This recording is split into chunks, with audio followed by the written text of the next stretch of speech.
ಇನ್ನು ತುಮಕೂರಿನ ಅಜ್ಜಯ್ಯನ ಮಠಕ್ಕೆ ಇವತ್ತು ಸಿ ಎಂ ಭೇಟಿ ಕೊಡ್ತಾರೆ ಸಂಜೆ 5 ಗಂಟೆಗೆ. ಕಾಡಸಿದ್ದೇಶ್ವರ ಮಠ, ಅಲ್ಲಿ ವಿಶೇಷ ಪೂಜೆಯನ್ನು ಸಲ್ಲಿಸ್ತಾರೆ. ಹೀಗಾಗಿನೇ ಅವರು ನೊಣವಿನ ಕೆರೆಗೆ ಹೋಗ್ತಾರೆ.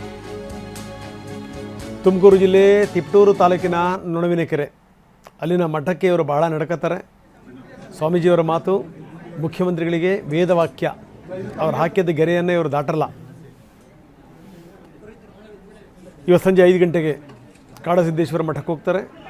5:15ರಿಂದ ರಾತ್ರಿ 8 ಗಂಟೆ ತನಕ ಅವರು ಮಠದಲ್ಲೇ ಇರ್ತಾರೆ. 3 ಗಂಟೆ ಮಠದಲ್ಲೇ ಪೂಜೆ ಪುರಸ್ಕಾರದಲ್ಲಿ ನಿರತರಾಗ್ತಾರೆ. ರಾತ್ರಿ 8 ಗಂಟೆ ಸುಮಾರಿಗೆ ಬೆಂಗಳೂರಿಗೆ ವಾಪಸ್ ಆಗ್ತಾರೆ ಸಿ ಎಂ ಡಿ ಕೆ.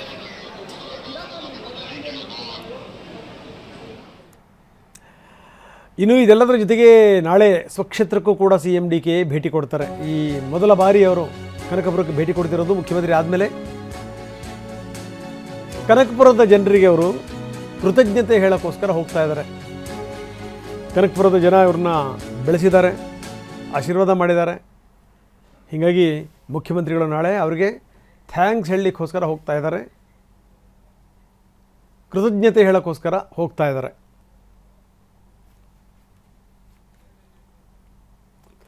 ಇವತ್ತು ಕಾಡಸಿದ್ದೇಶ್ವರ ಮಠಕ್ಕೆ ನಾವು ದೃಶ್ಯಗಳನ್ನು ಕೂಡ ತೋರಿಸ್ತಾ ಇದ್ದೀವಿ.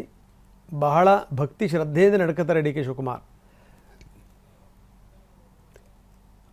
ಸೊ ಹೀಗಾಗಿ ಇವತ್ತು ಸಂಜೆ 5 ಗಂಟೆಗೆ ಅಜ್ಜಯ್ಯನ ದರ್ಶನ, ಪೂಜೆ ಪುರಸ್ಕಾರ, 5ರಿಂದ 8 ಗಂಟೆ ತನಕ. ಅದಾದಮೇಲೆ ನಾಳೆ ಇವ್ರದ್ದು ಕನಕಪುರ ಭೇಟಿ.